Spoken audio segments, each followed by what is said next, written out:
चतुष्षष्टितमः सर्गः हनूमदाद्यागमनम् सुग्रीवेणैव मुक्तस्तु हृष्टो दधिमुखः कपिः राघवम् लक्ष्मणम् चैव सुग्रीवम् चाभ्यवादयत् स प्रणम्य च सुग्रीवम् राघवौ च महाबलौ वानरैः सहितः शूरैः दिवमेवोत्पपातः स यथैवागतः पूर्वम् तथैव त्वरितम् गतः निपत्य गगनाद् भूमौ तद्वनम् प्रविवेशः स प्रविष्टो मधुवनम् ददर्श हरियूथपान् विमदानुत्थितान् सर्वान् मेघमानान् मधुदकम् स तानुपागमद्वीरो बद्ध्वा करपुटाञ्जलिम् उवाच वचनम् श्लक्ष्णम् इदम् हृष्टवदङ्गदम् सौम्यरोषो न कर्तव्यो यदेभिरभिवारितः अज्ञानाद्रक्षिभिः क्रोधात् भवन्तः प्रतिषेधिताः युवराजस्त्वमीशश्च वनस्यास्य महाबल मौर्ख्यात् पूर्वम् कृतो दोषः तम् भवान् क्षन्तुमर्हति यथैह विपिता ते भूत् पूर्वम् हरिगणेश्वरः तथा त्वमपि सुग्रीवो नान्यस्तु हरिसत्तमा आख्यातम् हि मया गत्वा पितृव्यस्य तवानघा इहोपयानम् सर्वेषाम् एतेषाम् वनचारिणाम् सत्वदागमनम् श्रुत्वा सहैर्हरियूथपैः प्रहृष्टो न तु रुष्टोऽसौ वनम् श्रुत्वा प्रदर्शितम् प्रहृष्टो माम् पितृव्यस्ते सुग्रीवो वानरेश्वरः शीघ्रम् प्रेषय सर्वांस्तान् इति होवाच पार्थिवः श्रुत्वा दधिमुखस्यैतत् वचनम् श्लक्ष्णमङ्गदः अब्रवीत्तान् हरिश्रेष्ठो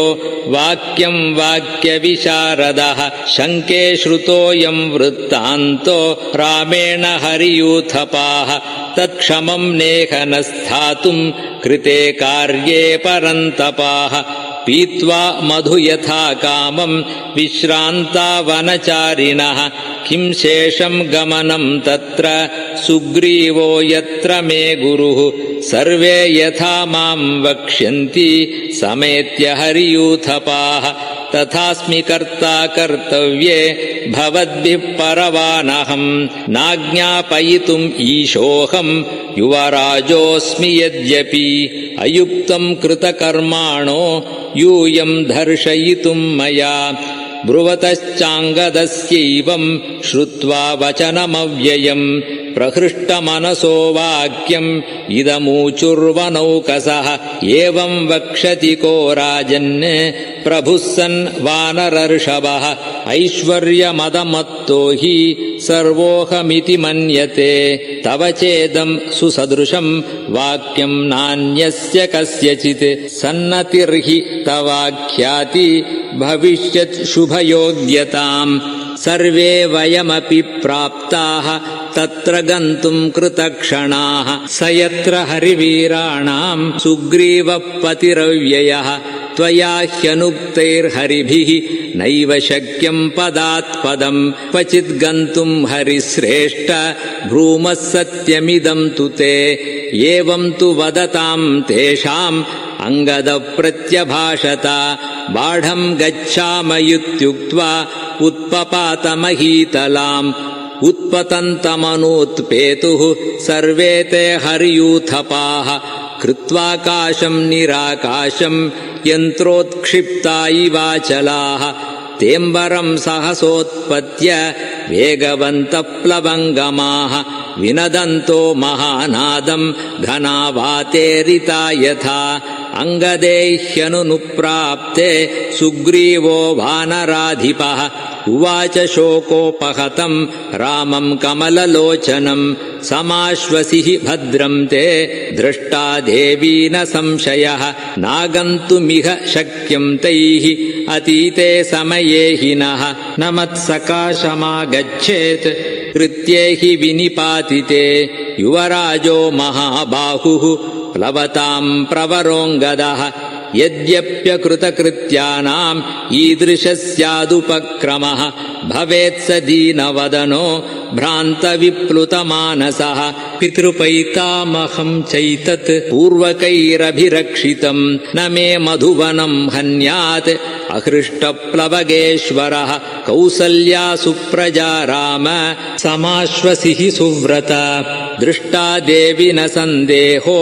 न चान्येन हनूमता न ह्यन्यः कर्मणो हेतुः साधनेस्य हनूमतः हनूमतिः सिद्धिश्च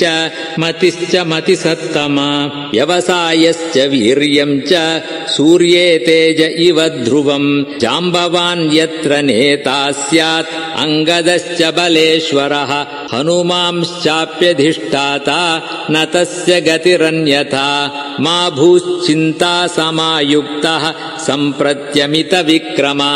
ततः किल किला शब्दम् शुश्रावासन्नमम्बरे हनुमत्कर्म दृप्तानाम् नर्दताम् काननौकसाम् किष्किन्धाम् उपयातानाम् सिद्धिम् कथयतामिव ततः श्रुत्वा निनादम् तम् कपीनाम् कपिसत्तमः आयताश्चितलाङ्गूलः सोऽभवद्धृष्टमानसः आजग्मुस्तेऽपि हरयो रामदर्शनकाङ्क्षिणः अङ्गदम् पुरतः कृत्वा हनूमन्तम् च वानरम् तेऽङ्गदप्रमुखा वीराः प्रहृष्टाश्च मुदान्विताः निपेतुर्हरिराजस्य समीपे राघवस्य च हनुमांश्च महाबाहुः प्रणम्य शिरसा ततः नियतामक्षताम् देवीम् राघवायन्यवेदयत् निश्चितार्थस्ततस्तस्मिन् सुग्रीवः पवनात्मजे लक्ष्मणः प्रीतिमान् प्रीतम् बहुमानदवैक्षत प्रीत्या च रममाणोऽथ राघवः परवीरः बहुमानेन महता हनूमन्तम् अवैक्षत। इत्यार्षे श्रीमद् रामायणे वाल्मीकीये आदिकाव्ये 24सहस्रिकायां संहितायां सुन्दरकाण्डे हनूमदाद्यागमनं नाम 64तमः सर्गः।